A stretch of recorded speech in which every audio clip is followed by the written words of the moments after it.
Hare Krishna. Welcome to Naimisharanya. So all the holy places are all here in Parikrama, Navadwip. So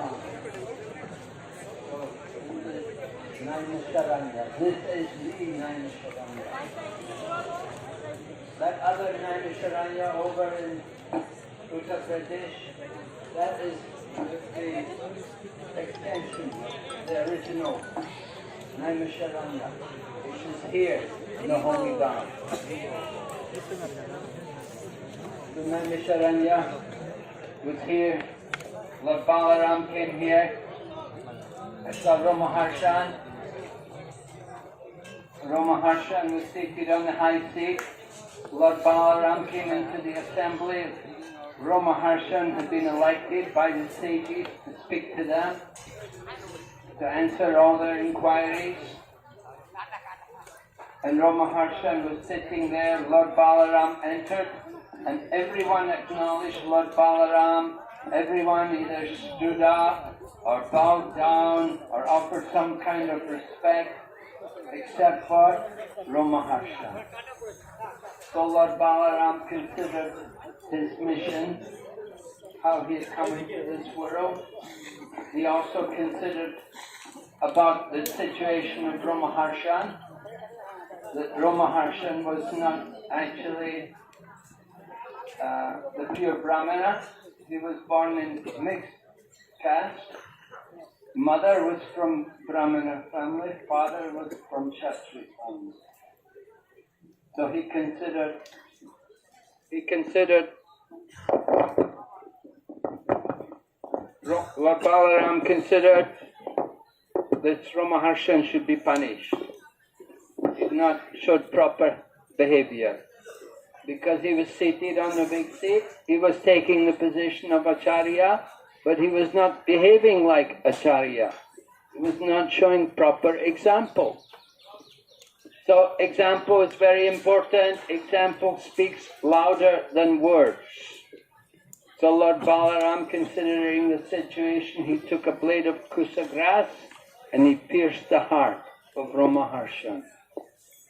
And in this way, all the sages, all the assembly of great saintly persons who had gathered here in Naimisharanya, they were all very shocked. It was a great shock to all of them. Because they had elected Ramaharshan as their leader. They had elected Ramaharshan. He was a disciple of Srila Vyasadeva.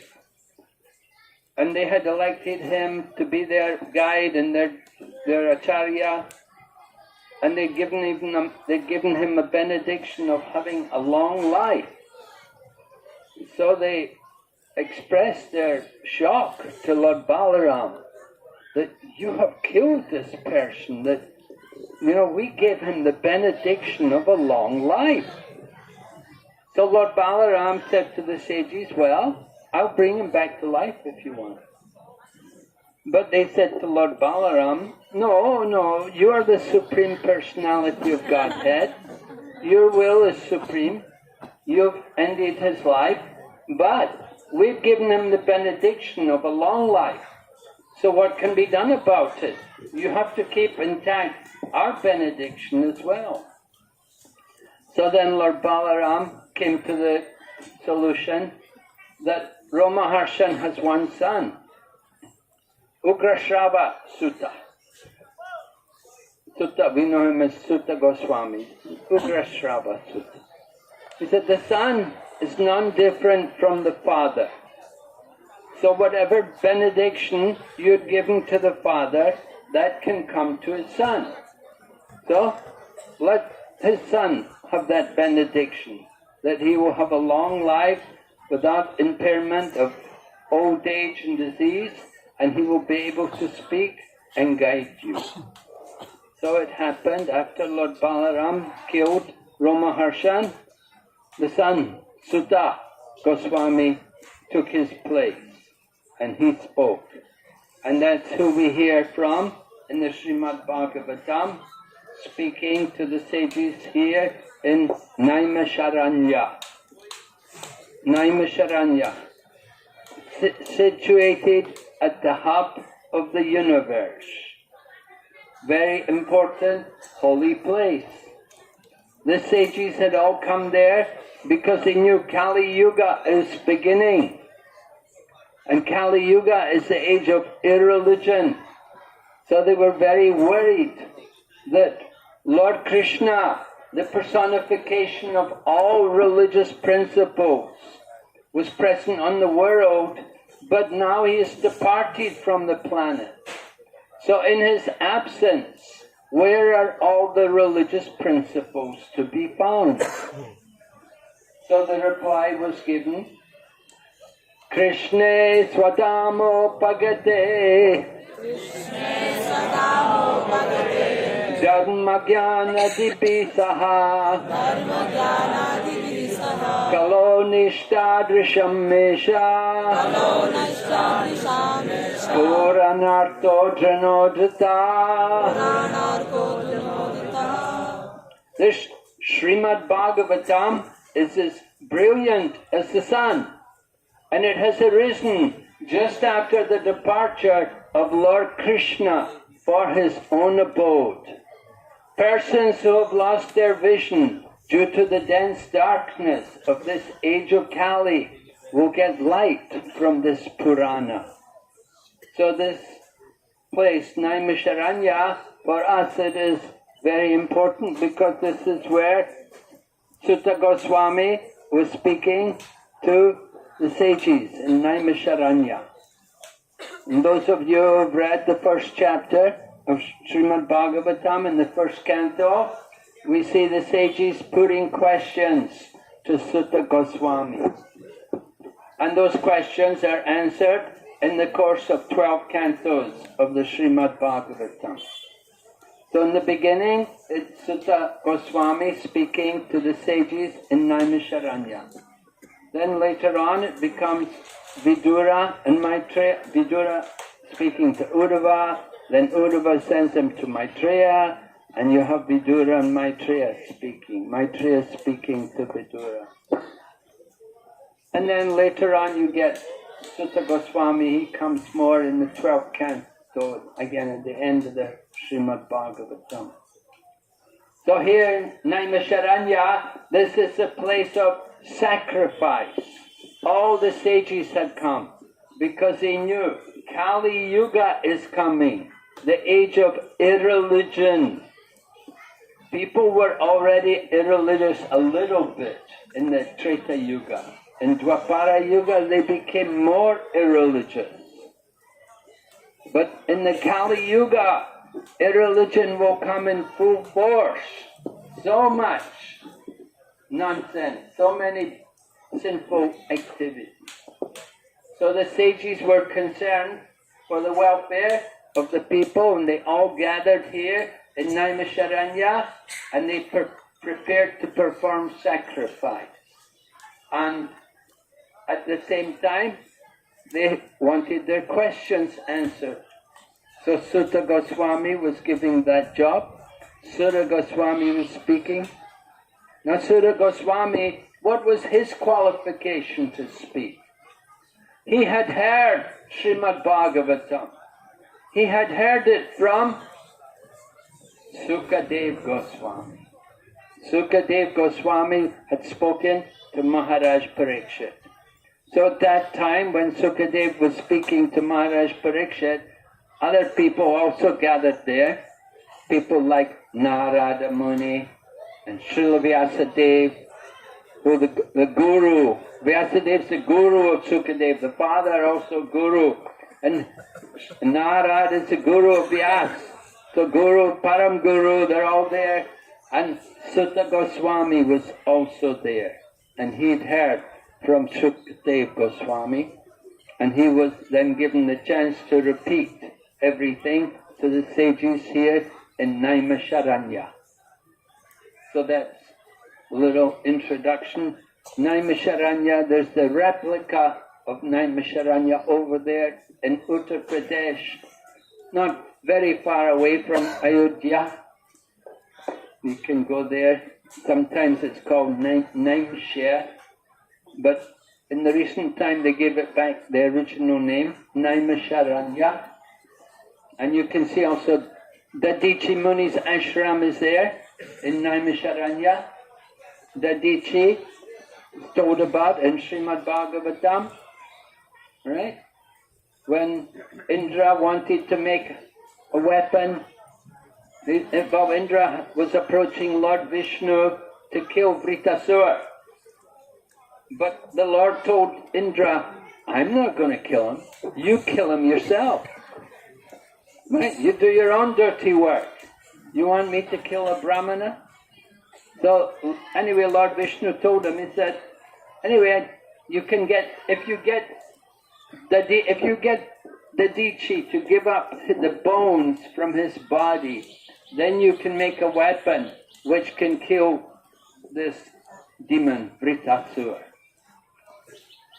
So Indra was given that task that he had to go to Dadichi, who resides in this Naimisharanya, and he requested Dadichi Muni to kindly can you give me the bones from your body? Now what do you think if somebody would ask you, my dear Prabhu, could you kindly just give me a little charity? Just the bones of your body. No flesh, just the bones. You can have the flesh. So Dadichi was already rich in renunciation. He was a Vairagi. Although he was in family life, he had a family, he had people there, but he was not attached. And when the request came from Indra, then Dadichi said to Indra, he wanted to hear some philosophy from him. So he said, don't you know the body is the thing we're most attached to? Dadichi wasn't attached, but he wanted to hear philosophy, so he said like this to Indra, that, you know, the body, that's what we're most attached to, isn't it? Usually, yeah. Right? So Indra replied very nicely. He said, you know, sometimes it's very difficult to give charity. And sometimes it's very difficult to ask for charity. You know, sometimes you get new devotees and you ask them to go out on Sankirtan, and they feel a little shy to sell a book and ask somebody to give a donation, you know. Do you get devotees like that? Yeah? You ask a devotee, go out, Prabhu, take these books, go out and sell some books. What, I have to ask people for money? You know, they don't like that idea, approaching people for money. No, Prabhu, the money's not for you, it's for Krishna. You have to engage the money for the service of Krishna. So sometimes it's not easy to ask people for charity.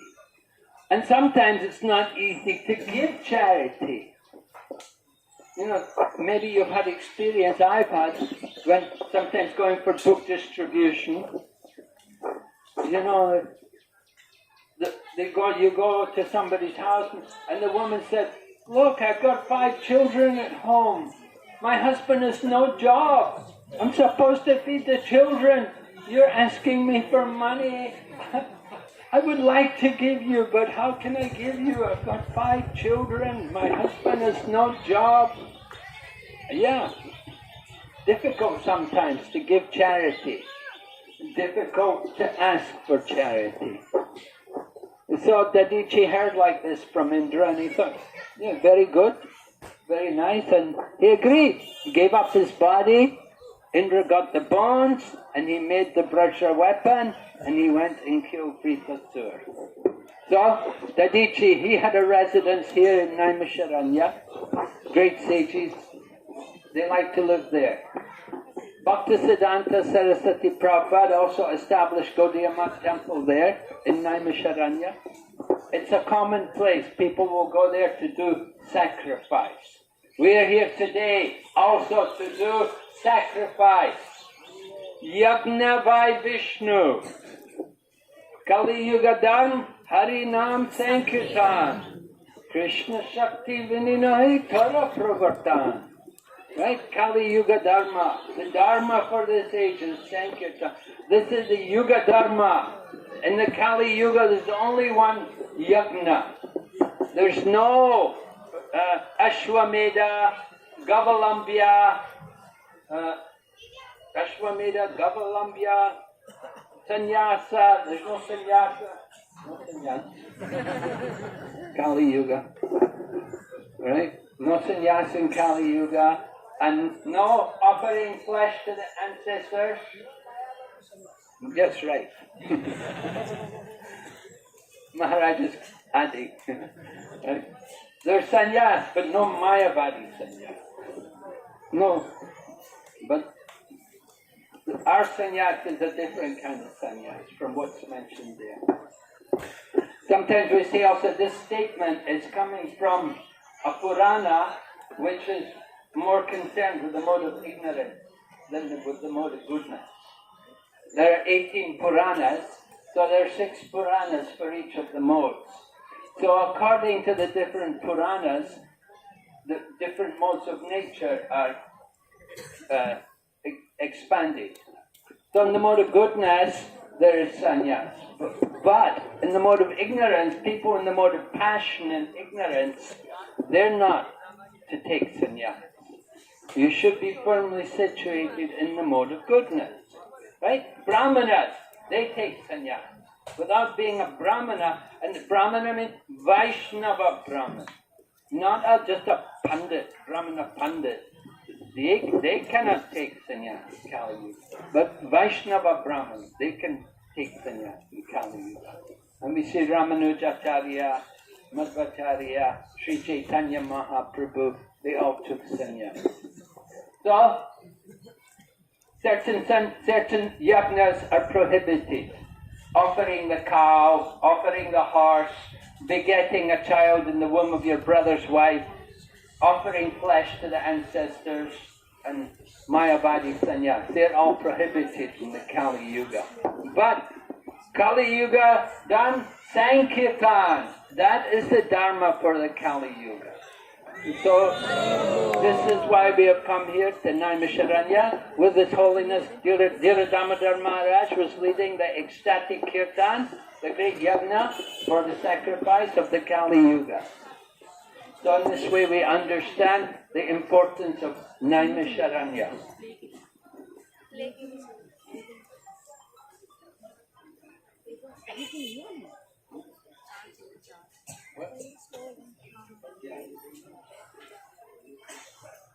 What have to say? Yes, Prabhu, Srinivas Gopal Prabhu say, anybody doesn't have a set of Srimad Bhagavatam, it's a good place to get a set. Right? We have some sets for sale. So anybody wants a set of Bhagavatam? You don't have a set? You want to get a set of Bhagavatam? What's the price? Huh? 9,500 rupees. Full set. 18 volumes.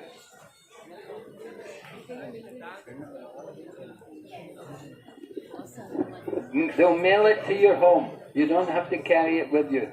They'll send it to your home for you if you want to get a set.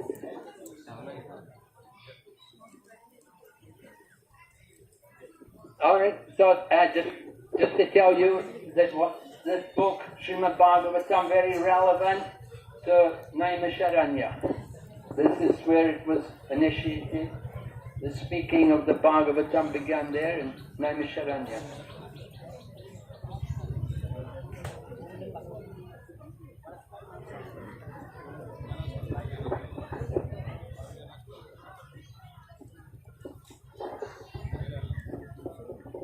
Alright, so we're going to have more speakers.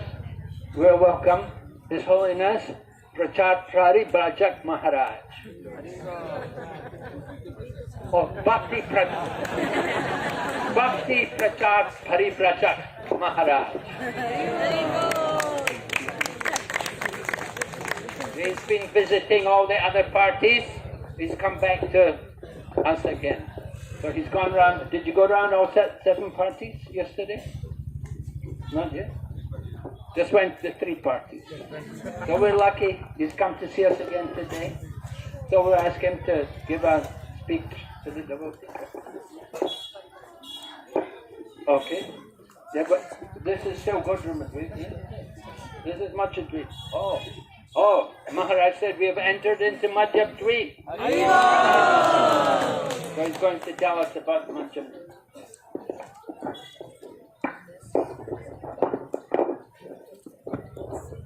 Hare Krishna.